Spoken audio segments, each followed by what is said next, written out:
Hi family, hi friends, hi food lovers, hey neighbors, hey community, hey comics, people who like to cook, connect, and kvetch. Thanks so much for joining me for Hot Dish.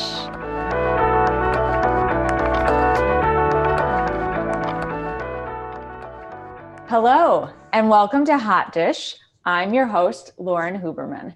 Each week, I whip up something tasty while chatting with a guest who dishes about their life. In honor of my guest today, I will be making an Italian dessert called tiramisu, which uses espresso. You'll see the tie-in shortly. And also, I want to say that my guest today is Italian, so there's another tie-in there. And this Italian dessert literally translates to pick me up because it has espresso in it. So for those of you who've listened in the past, when I didn't know what a Dutch baby was, I have learned, and I do know now what tiramisu is. Anyway, my special guest today is a very lovely, talented woman named Christine Ferreira. I'm so excited to have her on here. She is the producer of this podcast, as well as many others at the Lincoln Lodge. She's an artist, a performer, a storyteller, a stand-up comic, and she's an author. She wrote a wonderful book called Starbucks Diary, my 10-year, I wanted to make sure, journey to caffeinated enlightenment. And I'm so excited she's here. Welcome, Christine. Oh, thanks, Lauren. Nice to be here. Nice to be on this side of the camera, I should say. Yeah, exactly. You're usually behind the scenes. You're like the wizard behind the curtain normally. Yes. So yeah, I wanted to have you on to talk about your Starbucks diary, but when doing some sleuthing, some background research about you, I discovered so many cool and interesting things that I didn't know as well. So very, very impressive. But let's start with your Starbucks diary, which I think is so cool and unique and fascinating. And can you just tell the viewers and the listeners a little bit about how that project got started, as well as what the project is? Sure, absolutely. So here is, I'll just show you a little, that's the book version of it, which is actually just one kind of element of it. But so let's see. So in a nutshell, what it is I was at a point in my life. So like you said, I'm an artist. I started out as a painter, and this started out of that, actually. It was during a time when I was a painter. I was living in Richmond, Virginia, and I was a waitress, and I was always juggling a lot of jobs. Like I would literally always have 2 or 3 jobs at a time, and I was always kind of like running around. I was probably in my mid-30s, not to give away my age, but and so I was at a point in my life and kind of my art career, if you can call it that, which was that I like really was craving something else, like either a different medium or just like a different form of expression. Like I love painting, but it just wasn't, I guess I always wanted to do something more in performance, but at the time, this is like 2005, I didn't know how to get there. So I just was kind of like, painting alone in my studio when I had time. And it's like this very solitary thing. And it just felt really isolating. And I was also like living in Richmond and single, and I had just bought this house with like my waitress money, and I could barely afford it. So I was constantly just picking up any work that I could. I was just like I said, I would go back and forth between many jobs. I think I had 4 at one point. That was probably the most jobs I had at once. But I was just kind of like really at sort of hitting a wall with a lot of things, like with being alone, with not having enough money, and like just not, and not having enough time to paint or make art or even feel like an artist. I just was kind of feeling very drained. And so I sat in on this class. Mainly it was like a video performance art class. And I mainly was just sitting in so that I could get use of their cameras and like all the stuff at this local art department. And but the teacher was amazing, and so he really pushed us to try new things. And so one day I was like, well, I want to start doing a performance, and the real inspiration for it was this particular artist whose name I'll probably butcher, but it's something like Shado Ching. He's Taiwanese, and he's sort of considered one of the like sort of creators of performance art. So he did these performances called 1 year performances where he would do something every day. It's like a durational piece. So the one that really got me was he did this piece where he photographed himself punching a time clock every hour of every day for a year. And so if you really think about that, it's like if you're doing something every hour, like you can't really sleep for any, and I mean, it just brings up so many things. And so it was his way of being like, this is my life. I'm literally marking time, and this is my art, like the time of my life is the piece. You know what I mean? Like this 1 year slice of my life is the performance.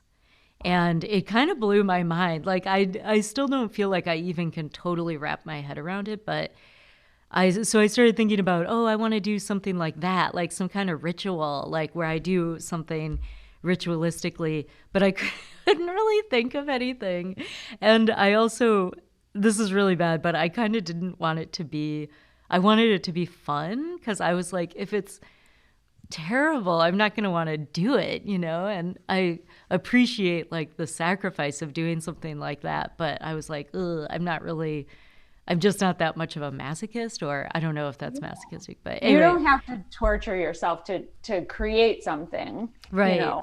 So it was really on my mind. And I guess I should add too that I also am like just sort of somebody that in the back of my head, I've always sort of fantasized about having a person to which I could sort of confide all my stuff. You know what I mean? Like you have a best friend or something like that, which is great, but it's also like you don't want to burden that person with absolutely everything. So I always sort of had this idea that it like, I wish there was somebody that I could just like 100% tell everything to, and like just be seen and be like, somebody who just kind of like gets it or whatever. So one day I was at Starbucks by my house, and I saw these cards that they have like a rack by the nutmeg area that's just like pamphlets that say, we'd love to hear your thoughts. And I really was like, what? Like I remember really being struck by that, because I thought that's quite a statement for a corporation to make. Like it's just so intimate. And it's also kind of part of that Starbucks corporate brand image thing of like, like we're just hanging out with you. We're like your local coffee shop that's identical in every city in the entire world, and is also like, I don't know, like totally generic and like corporate. But it has sort of, they try to cultivate that sort of like friendly coffee house feel or whatever. So I really noticed it, and I picked it up and I just started reading it. This is what it actually looks like. I have a picture of it. Oh. Of the comment card. Yeah, that's the comment card. Oh, I'm sorry. But yeah, so it says, we'd love to hear your thoughts. And also, they don't make those anymore. It used to be, this is in 2005, so they would have every Starbucks would have like a stack of these. So every time I would go to a Starbucks, I would just grab a stack of them. So I decided to start writing them these letters every day. And I wrote them, it doesn't take long. It's just like a little paragraph. And then the postage is included on the thing. So you just throw it in the mail. It's really easy. And I was like, oh, this is so perfect and it's fun. But then what I didn't realize is within a couple months, they sent me a letter. And I was like, I will never forget the first one I got from them because I was just like, oh my God, there's like just this is back in the days where you would actually get mail sometimes. Yeah. And I see this letter with this big Starbucks logo on it. And I was so scared because I thought for sure, because in my mind, corporations are like, the devil or something. I don't know. So when I saw that, I was like, oh my God, it's going to be like from a lawyer. It's going to be a cease and desist order or something. I don't know why I was so paranoid about it. But anyway, then I opened it and it was like, oh, thanks so much for writing and telling us about your day at Starbucks. And it was sort of like, so there was sort of always this right away, this kind of like disconnect. Like I thought, oh, they read my letter or one of my letters. I don't know which one. And now they're writing me back, but not really. Like they're like, thank you so much for your patronage at Starbucks. Like it was just, of course, everything they say is about them. So I was just sort of like, oh, thanks for being such a good customer and whatever, and taking the time to share all your thoughts. And it was just really generic. Mm-hmm. And I was Mm-hmm. like, okay, but it had a coupon for a free drink in it. So I was like, okay, well, Ah. this is cool. So I kept doing it. And then as like the months progressed, I kept getting letters from them. But they were always sort of like these vague, formal corporate letters that would never specifically say anything that I had talked about. And And what were some of the things that you had talked about? well, so here's the thing is like, this is what I would talk about. So at first I was like, I don't really know what to talk about. So I just was like, oh, I'm having coffee. And I described my coffee. And then pretty quickly that just gets so boring. So then I just started talking to them about like, I went out with this guy last night on this date and it didn't go well. It was like really bad. And this is what happened. And, I don't think I'm going to go on a second date with this guy or whatever. And then I would just be like, oh, I'm so frustrated. And then just start kind of unloading about like relationships and art and money and my job and whatever it was. So within a really short period of time, I am fully unloading on them and just like really spilling my guts completely. And I mean, it's like you can't, I don't know. And then every once in a while, I'll get this letter back from them. And it would kind of always give me a little pause. But then it would just be this like, that's great. We're so happy to hear that. I mean, even when I would tell them like some horrible thing, like, oh, this guy, I've been dating this guy for a couple months. He just broke up with me or whatever. They'd be like, that's fantastic. And we're so excited that you're enjoying our coffee. And I would be like, what the hell? But so I just kept doing it because also it was like an assignment for the class I was taking. Yeah. And so I would tell my teacher about it. And he was so into it. Like then he would just start asking me all the time, like, what did they say? What's going on? What did you tell them? And so then that led to someone invited me to their bookstore opening to do a reading. And I was like, a reading of what? And they were like, those letters you're writing to Starbucks. And I was like, oh, yeah, I guess I could read that. And they're like, yeah, read that. So I did this. I just went through and picked out, maybe 20 or so of these letters. And then a few of the ones that I had gotten. And I just read them in the order that they were, chronological, and the order that I received the Starbucks letters. And it just was really funny and people really liked it. And this is way before I ever did stand-up comedy. So, I think I was writing funny stuff, but I wasn't in the habit of writing jokes or funny stuff. I just was like literally telling them what was going on with me. But when I read them out loud, it was pretty entertaining. And so people were like, you have to keep doing this. So then it kind of turned into the first performance I ever did, which was just reading these cards. Yeah. So that was pretty much that. So I think it's such an awesome project. And I've heard like before I had you on the podcast, of course, and I've gotten to know you and I've looked through your book a little bit. And then I've heard you on other interviews describing the project. And someone who interviewed you, I think on NPR, had said like, it's about heartbreaks, loss, and daily life, which I loved. I think it's so kind of soothing to hear your daily thoughts. It's very, it feels to me a little bit like Sleepless in Seattle when they're corresponding back and forth. Or I told you that Julie and Julia, when Julie is describing what she's making each day, but then she's also talking about her thoughts and how she's feeling. And Christine, I absolutely love the project. I'm also wondering, well, I do want you to read a few of the cards that you wrote and a few responses from them. If actually, could you do that now? And I'm going to start cracking eggs. Oh, sure. By the way, I didn't know tiramisu meant that, and I should know that. I'm Italian. Why didn't I know? You're Italian. And also, before you do that, I'm going to say there's a lot of controversy about this recipe. Oh my gosh. It's from Alison Roman, who is a chef, and she also is featured on the New York Times recipes a lot. And so there are so many comments. This recipe is called a classic tiramisu. And everyone's like, this is not classic. And some people are like, shut up, don't listen to those comments. Just make it. It's amazing. So there's a lot of controversy because this has heavy cream in it.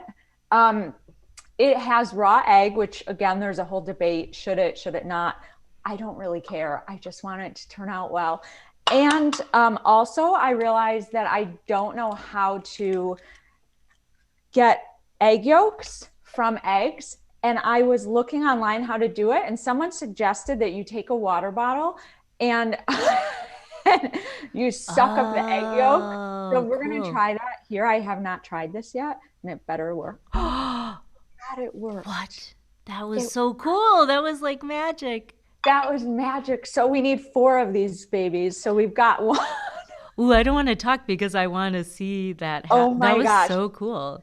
Wasn't that like the coolest little trick? I really didn't know if it was going to work. And then I was going to have to use my hands and, you know, who wants to do that? So, okay, let's try it again.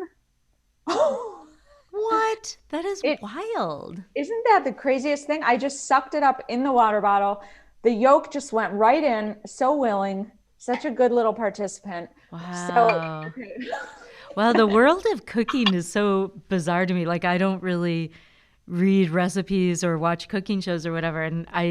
But every time I get a sort of a whiff of it, it sounds like people are really opinionated and it's sort of competitive. And I don't know. It's so funny to me that it's. Yeah, I did not know the controversy surrounding some of these recipes, but holy moly. Okay, so I got a little bit of yolk in that one. We need 4. And I have 3. So this is our 4th one. Okay. And I'm quite pleased about this trick. So for those of you who need to do this ever, take a water bottle, suck up the yolk, and go, uh-oh. Now, yeah. Okay. You know what, watchers, viewers, listeners, we're going to do that one again, okay? Because just as things were going so well, they went sideways. I'm going to mix it back in here and I'm going to suck up that yolk. But is it bad if that one is in there or? Oh no. What is happening? You know why? I didn't do it fast. I wasn't confident enough and I screwed it up. I started to second guess my abilities. Yeah. It's almost like you can't think about it. You just have to do it or something. You have to suck and drop. But so can you use that one now if it has all that yolk in there or? We're going to. Oh, okay. Oh, shit. Okay, you know what? It's good. It's good how it is. Sometimes life isn't perfect, and that's what I'm learning.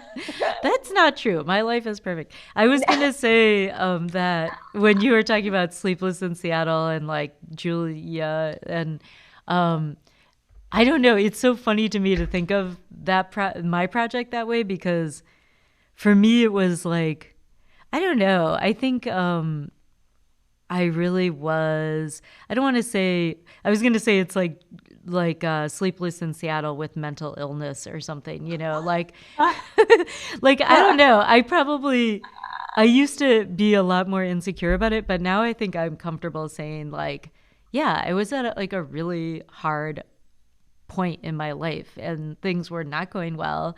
And I had, I was just feeling like severely isolated.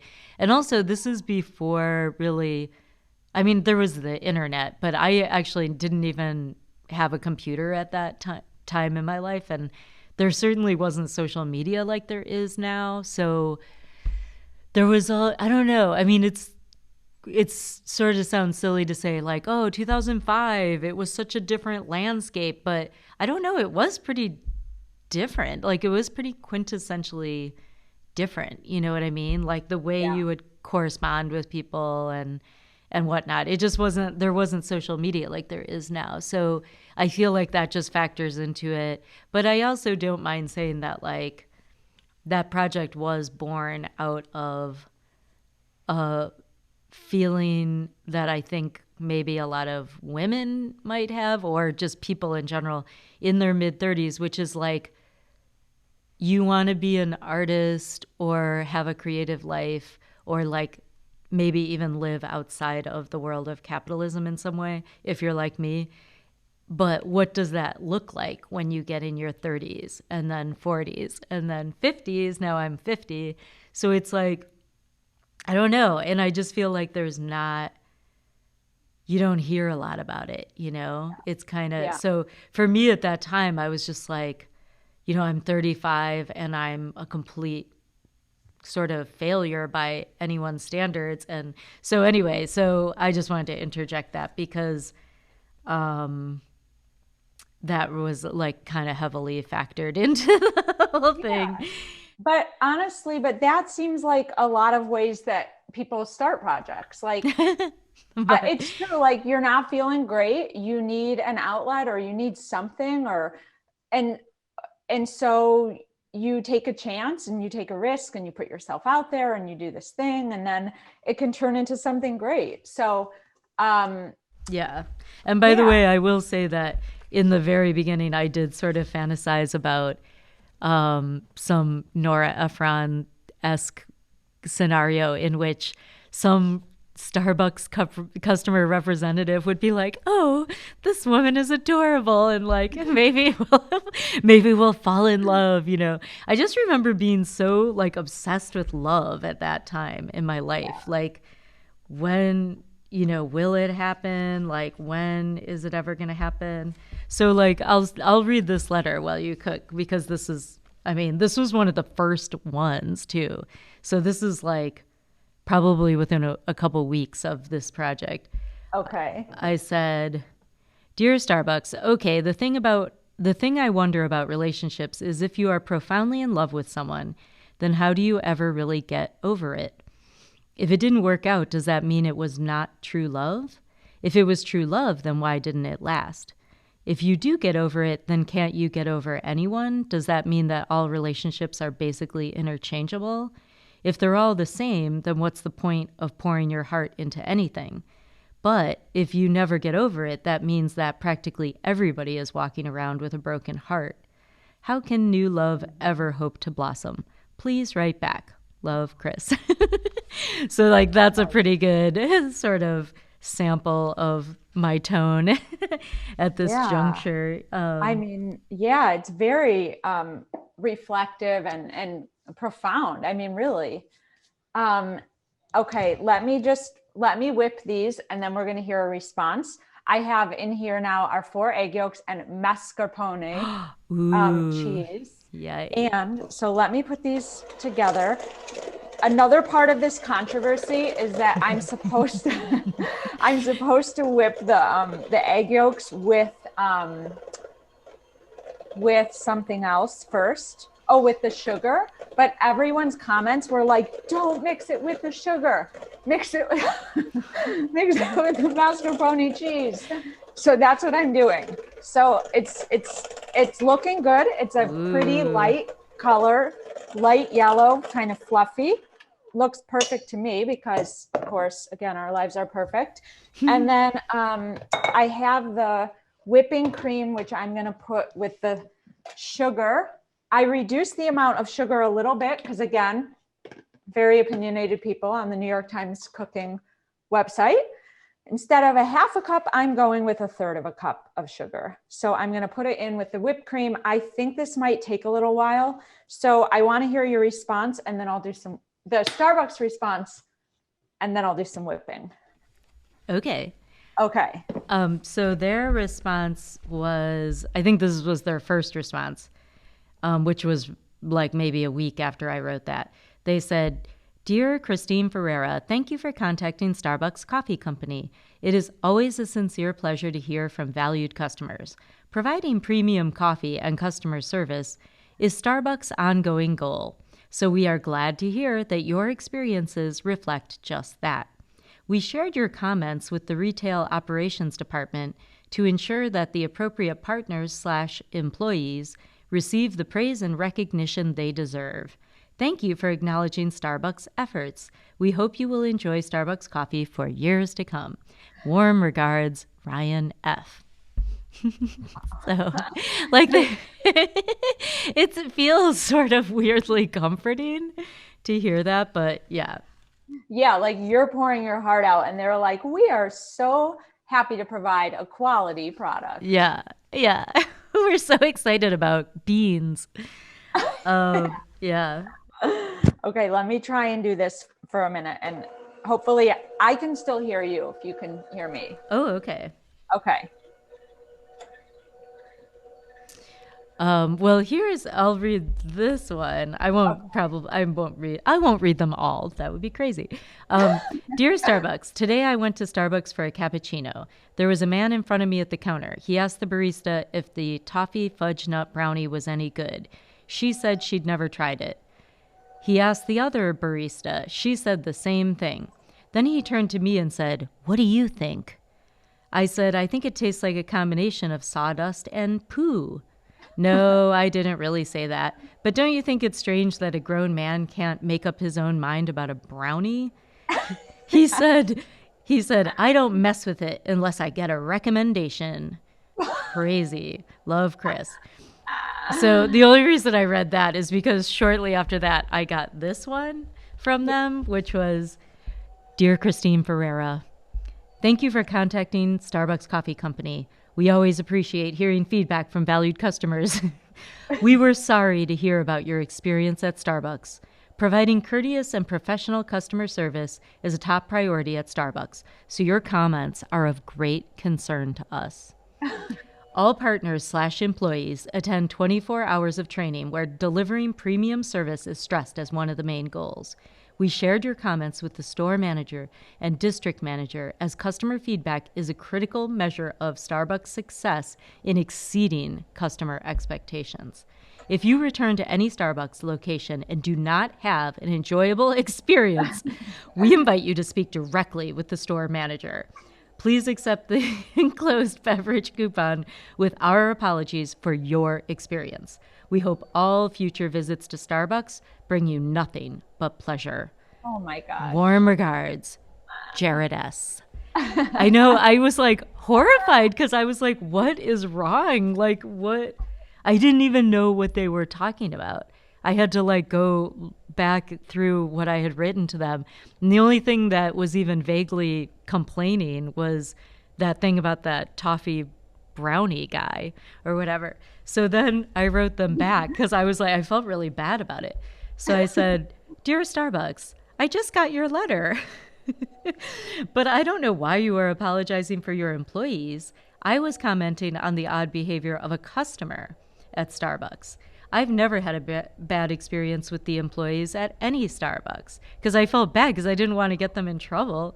I feel terrible about the misunderstanding and would like to apologize to you and your employees. The atmosphere at my local Starbucks is one of peaceful sanctuary and self-reflection.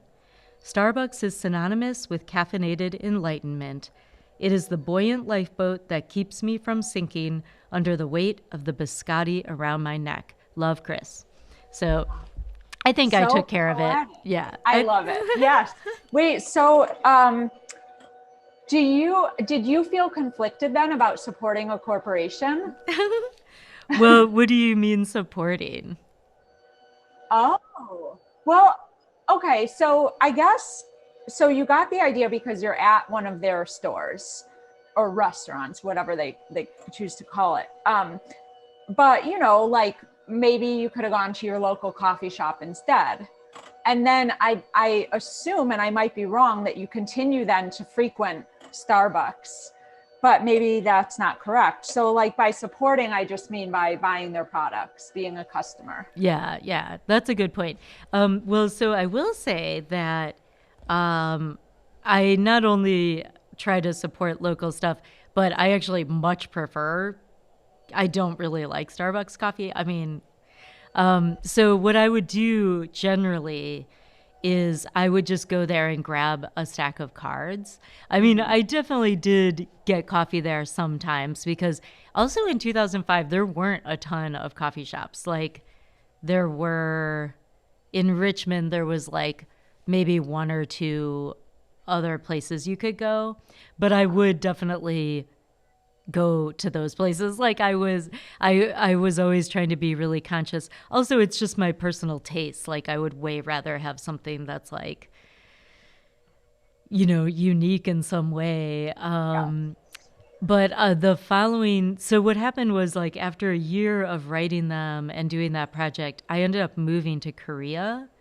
Wow. And I decided to keep writing them because then when I was living in Korea, I was even more isolated. So, and it's like, yeah, at the time I was like, God, could I feel more isolated? But I had heard that if you were teaching English in Korea, that you could, like, you didn't need an advanced college degree. You just needed like a bachelor's degree to do it, which I Mm-hmm. had at the time.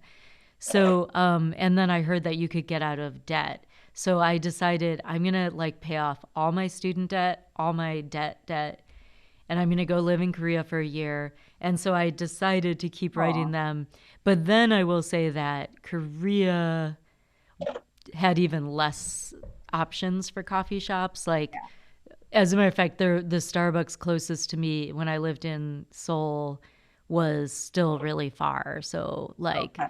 I would have to travel there. And I don't even know if they had those cards. But what I did was when I knew I was going to be living overseas, totally stocked up. So every time I saw a Starbucks, I would just take all their cards. So I literally had like a massive stack of them. I got it. Yeah. So that's what I I, did. yeah.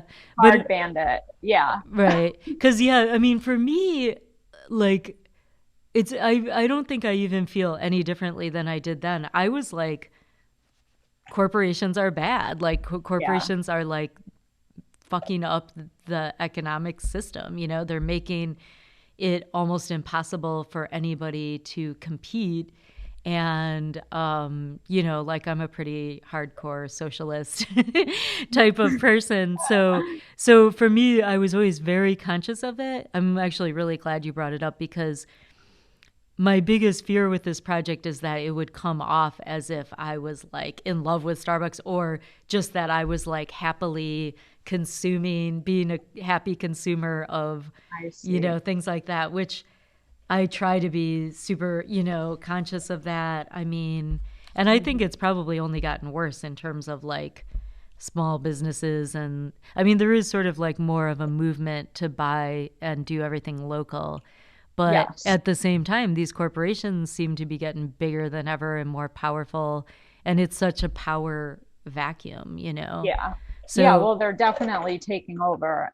Like, I mean, you think about Amazon and like the bookstores that have closed.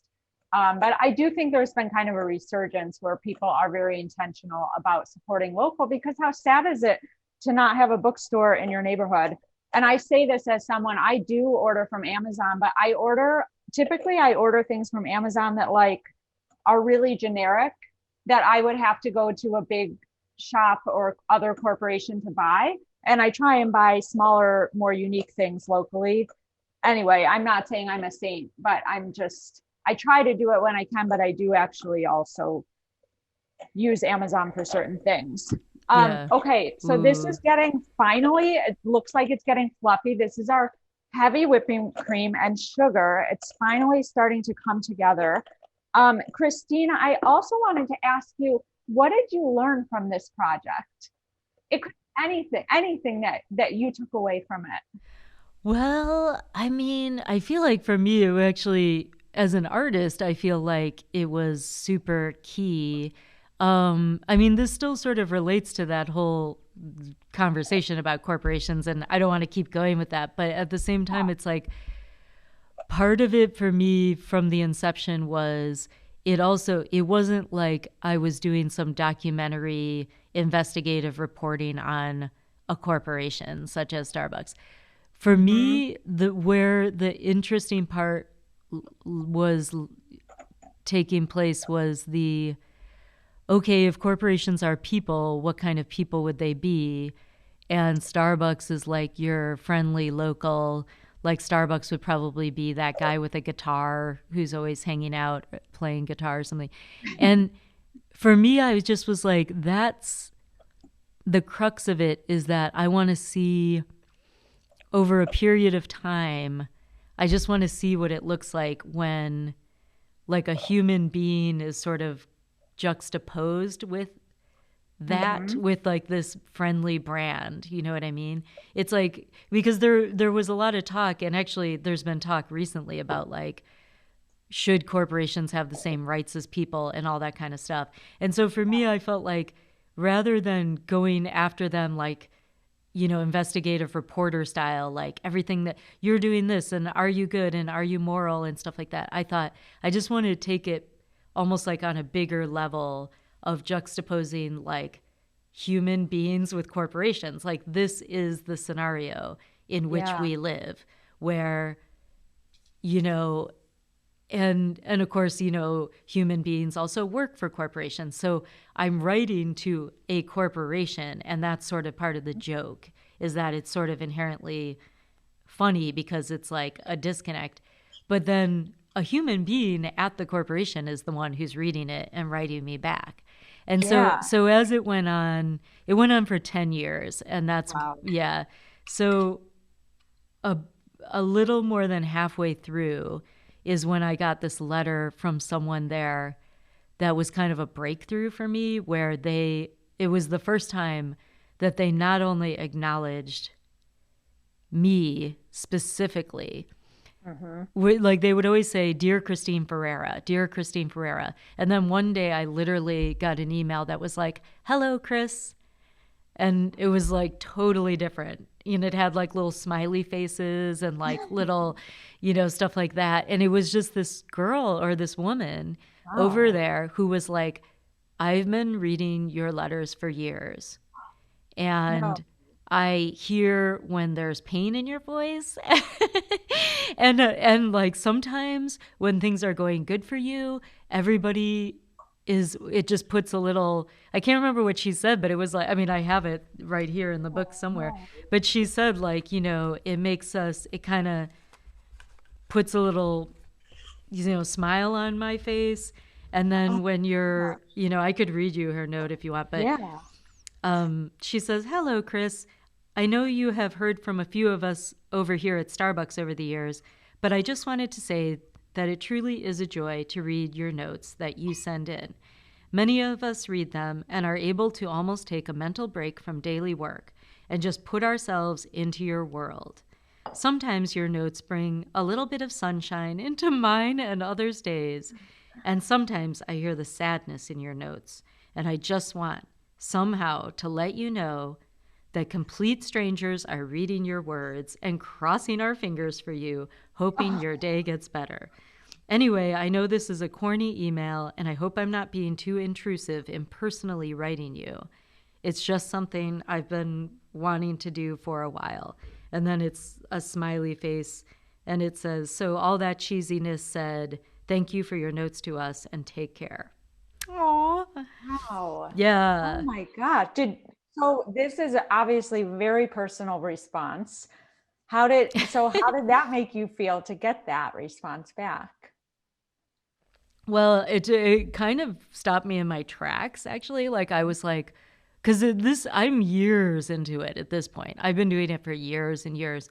And there also were like long periods of time where I never heard from them. So I'd Mhm. be like, wow, I really am alone, you know? And or I just moved around a lot also, so I might not have gotten mail for a while. But That's anyway, true. so this one really stopped me in my tracks, and I just was like, A, that's so kind. And I mean, it just, I'm a pretty sensitive, sort of empathetic type of person. So it really, it really touched me. And it was really like, wow. And it also let me know because I had no idea. Nobody had ever said anything very personal to me before. Yeah. So I was like, oh, okay, they do read my letters, like the thousands at this point that I've been sending in. And they read them, and like somebody has put it together that, it's sort of like this person or whatever, and they're even kind of paying attention. But then, if I'm being honest, the other part of the response was, oh man, she ruined it. She ruined Huh. my project because now Starbucks has like a human face and voice and is like, of course, adorable. And like, there's a real person over there, and it's not like this joke of like screaming into the void and like, sort of like pouring your heart out to a corporation, which was, I was doing these performances and people would, we'd have a big laugh about it, like how stilted their letters were compared to what I was saying. Because at this point, I'm like telling them about like the death of my father and like these horrible breakups or whatever it was that I was going through. And, just getting these rock wooden responses or whatever, that was like the joke of it. And I was Yeah. so used to that, you know? And then all of a sudden, out of nowhere, it was like this really disarming, really sweet, sincere Hmm. letter. So it really threw me off. Like I threw off my whole kind of little world with that project. But anyway, but Yeah.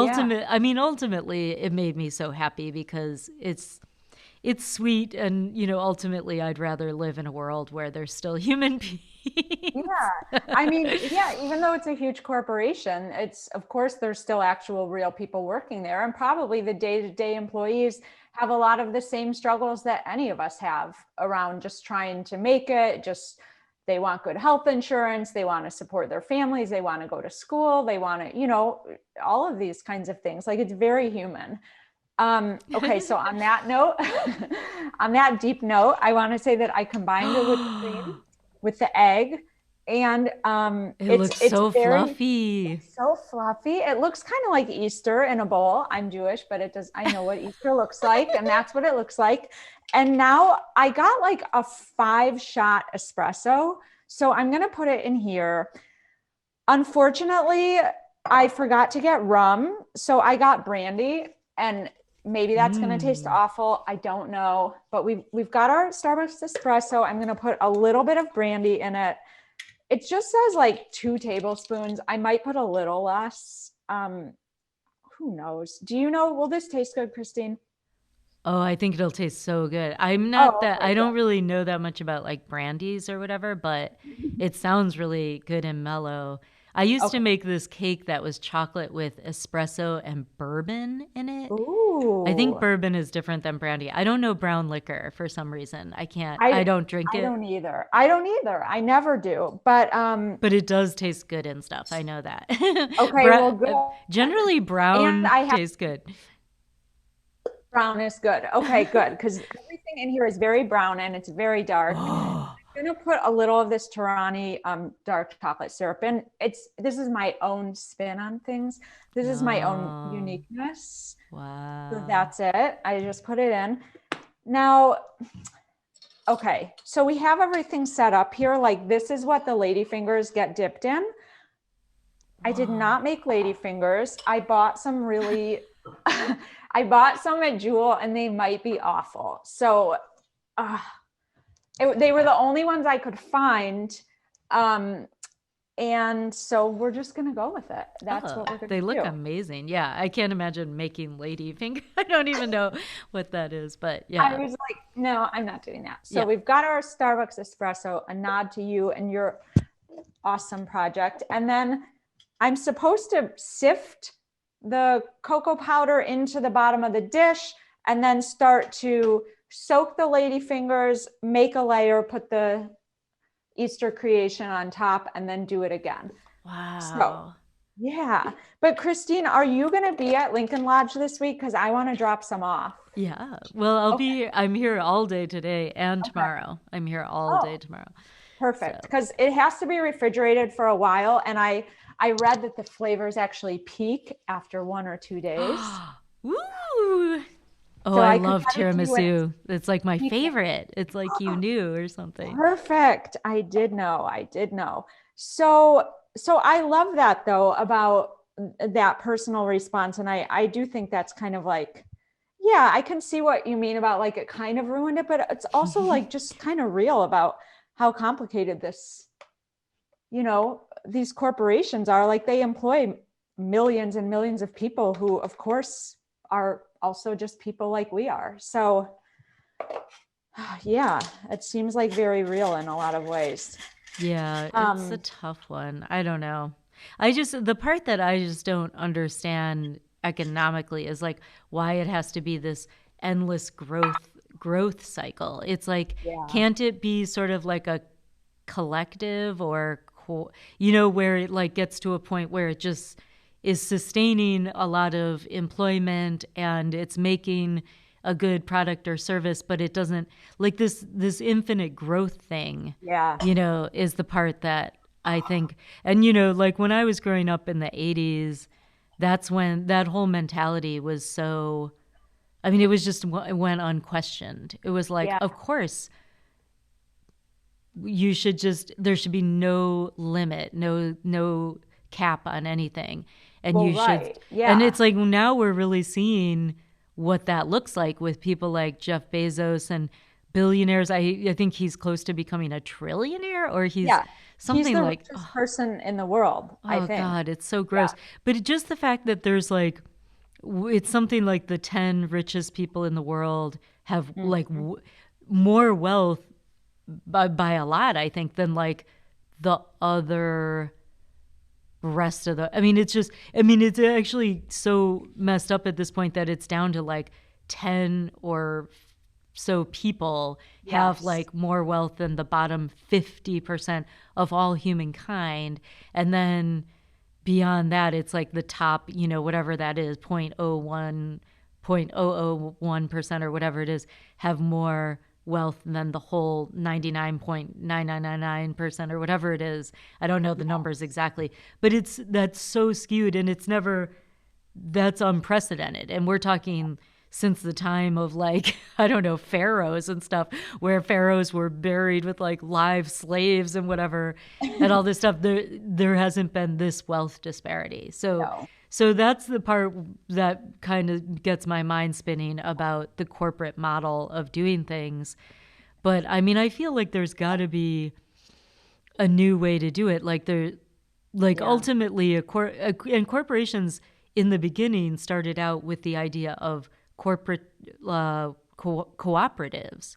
Like it was called a cooperative, and Huh. or I like a didn't know that. collective. Yeah, it was supposed to be like, owner, like worker owned and all that kind of stuff. And places like Starbucks, they do little nods to that where they say our employees slash partners. Yeah. But I Yeah. mean, no, I've talked to people who work at Starbucks. I actually befriended the manager at my local Starbucks when I lived in Baltimore.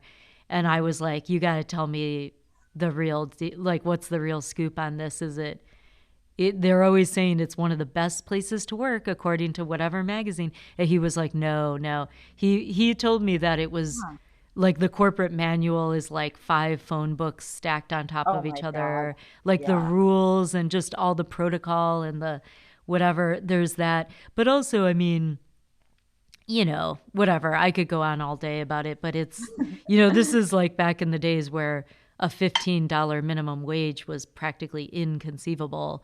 And now Yes. it's actually like, that's not even enough. And of course, it's No. not enough. It's nowhere near enough. It's not No. 1980. I mean, stuff is expensive. Like, I don't know. So, one thing I will say about that project for me is that, so as an artist, what I got out of it was when you're writing every day, it was like my first writing practice that I developed. And that pretty much led directly to writing jokes and comedy and things like Yes. that. And which I started doing, I guess, around 2011 or 12. Wow. Okay. Yeah, Yeah, I wanted to ask about your start. Yeah. but another really important thing that came out of that project, which is maybe less fun to talk about, is that I really made me think about money and how economics works. Hmm. And that whole thing of like, why do some people have all the wealth in the world, and then I'm working 3 jobs waiting tables, and I can barely pay my rent, and I am never going to pay off my student loans and all that kind of stuff. Oh, God. So I started thinking a lot about that and like how artists support themselves and support their art and what it looks like to be an artist your whole life. Hmm. Because you hear a lot about artists when they're just starting out, when they're up and coming. You hear a lot about like the latest new best, and you do with comedy too. It's like Yeah. it's almost like it gets younger every year. It's like, oh, the top best 10 comics and they're all under 24 or whatever. And it's like, that's great. And I've no problem with that. But I'm just saying, if we want to change economics, if we want to change our American capitalist culture, Hmm. and I don't know, I do. I mean, maybe nobody wants to change it, but during the pandemic, there's been more talk about it than there has in the last 50 years. And if we want to change any of this, like in these discrepancies of wealth or like these models of where to work or how to support yourself or how to even do anything beyond support yourself, like be an artist or do something that's not just for a paycheck, then how do you do that? So it started me on this path of like really thinking hardcore about how to not be like completely on somebody else's, you know what I mean? Like to not be beholden to be like more self-sufficient and to make art in the long term. Like I want to be an artist my whole life and I don't have a ton of role models to look at. I mean, and the ironic part to me is like by default the role models are all sort of the exceptions, because if you look at someone like, well, Pablo Picasso or Matisse were making art into their 80s, and it's like, they were also men, so that's one thing, and they also were like a total exception, you know what I mean? Like not everybody is going to be, Jeff Koons or whoever is an artist that makes a lot of money. Yeah. And like, there's comedy equivalents of that too. We can't all be like, a mini, you know, brand or whatever. I mean, it's like, so it's like, I don't know. It's just got me thinking about a lot of that stuff. And so the biggest thing that came out of it was just sort of strategizing ways to support myself and my art long term. Hmm. And yeah, I don't know. I guess Yeah. that's it. That's my little Yeah. spiel. Um, okay, I have to tell you that I ran out. Okay, so everyone said, everyone said, oh, it's so much espresso. You only need like 5 shots, which is what I got, and 2 tablespoons of the liquor, which I did. And so I basically have 1.5 layers of tiramisu. So this was supposed to be our second layer. Oh, It didn't happen. that's okay. Oh my gosh. So this is what it is, and I put cocoa powder on it through our little sifter thingy. And I do want to just take a taste, so that I don't deliver something that's awful to you. But I also want to get a plate so I don't gross you out. And let me just try. I'll try a little bit of the double layer section. You are supposed to refrigerate this though for like 2 hours. Oh man, it If looks you so good. Good. I'm going to just take a quick pick of our 1.5 layer tiramisu. I should have done it before I uh, tried it, but whatever. Okay, so here I go. Mm. Mmm, it's good.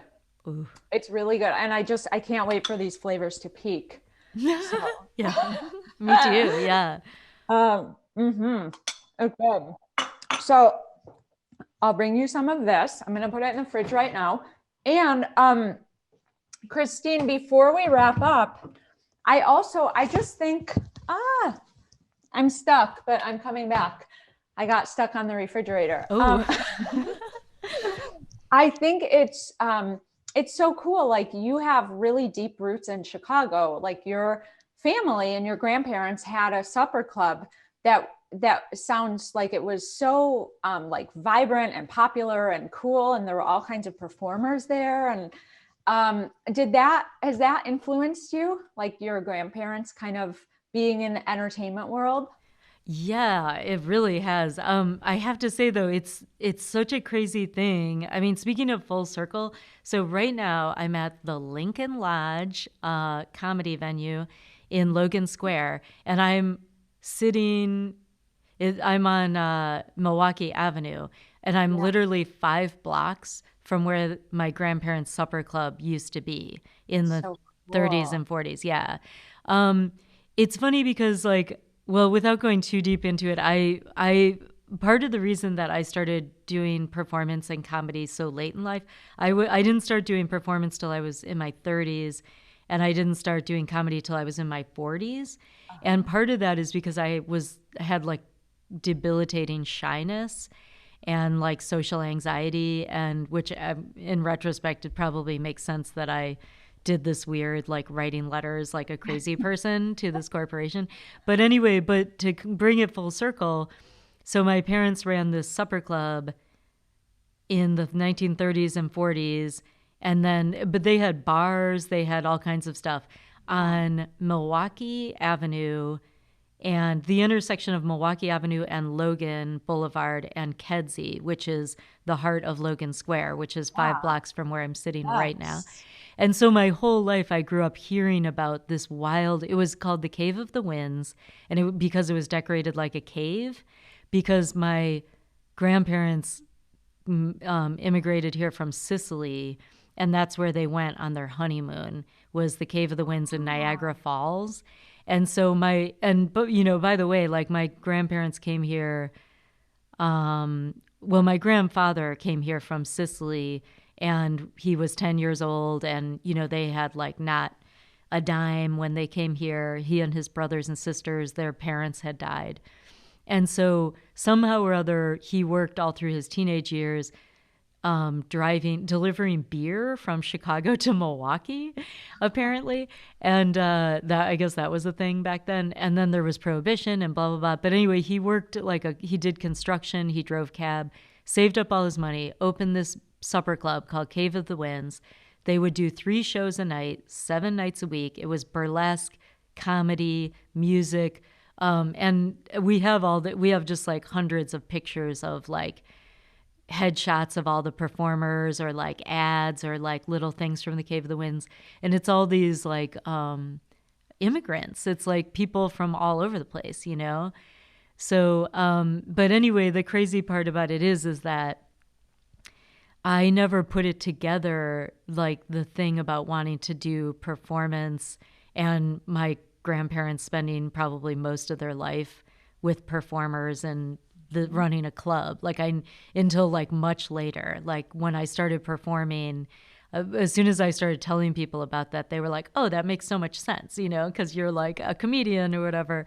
So it's just totally wild. And for me to be back in Chicago after I grew up here, but I haven't lived here since I was 18, and to be like kind of working just blocks from where that place used to be it's so intense for me. It's like, Oh, neat. yeah.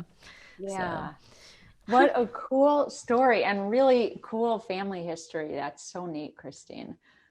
Um, well, I loved having you. I loved hearing about your book. I think it is just the coolest project. And I'm so glad that we got to make tiramisu oh, together. what I are you have gonna so do much with all of left over. that? I mean, who knows? I shouldn't eat it because it's raw egg. Oh yeah, I mean, So, like, I think you can eat like a certain amount of raw egg, and it's yeah. probably even good for you. I don't know, I but mean, well, I'm going to eat more of it. That's for sure because I have some here. oh, And then okay, you're going to eat some too. So that's yeah. good.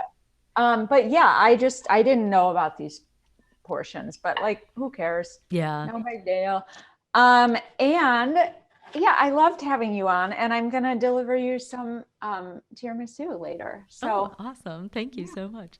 of course. So thank you so much for being my guest on Hot Dish. We didn't make something hot, but you did dish. So that's what I like. And thank you to Lincoln Lodge. Thank you to you for being the producer and the guest. And it was wonderful. I will see you all next time on Hot Dish.